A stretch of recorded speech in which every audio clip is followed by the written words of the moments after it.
ఈరోజు big boss ఎపిసోడ్లో మొత్తం కూడా ఫ్యామిలీ నుంచి వచ్చినటువంటి మెసేజ్లను హౌస్మేట్స్కి అందించడంలోనే పూర్తవుతుంది. అయితే థర్డ్ ప్లేస్లో ఉన్నటువంటి తనుజాను గార్డెన్ ఏరియాలోకి రమ్మని చెప్పేసి పిలుస్తాడు నాగార్జున గారు. అక్కడికి వచ్చిన తర్వాత తనుజ, మీ అక్క మ్యారేజ్ ఉంది నీకు తెలుసా అని చెప్పేసి అడగ్గా, తెలుసు సార్ 2 వారాల తర్వాత అంటూ కొంచెం ఎమోషనల్గా మాట్లాడుతుంది. అయితే మీ అక్క నుంచి నీకు వాయిస్ మెసేజ్ వచ్చింది అని చెప్పేసి నాగార్జున అంటాడు.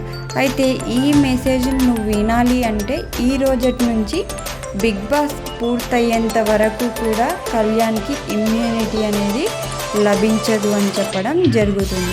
అయితే ఈ విధంగా చెప్పిన తర్వాత కెప్టెన్ అయినా కూడా ఇమ్యూనిటీ అనేది కళ్యాణ్కి ఉండదు అని చెప్పి అంటాడు. అయితే దీంతో తనుజ చాలా ఎమోషనల్ అవుతుంది. అంటే ఇమ్యూనిటీ హౌస్లో ఎంత అవసరం అనేది తనకు తెలుసు కాబట్టి దానికి తనుజ ఒప్పుకోదు. నో సార్ అని చెప్పేసి అంటుంది. ఆలోచించుకోమ్మా కొంచెం, మీ అక్క నుంచి వచ్చిన మెసేజ్ అని చెప్పి అంటాడు.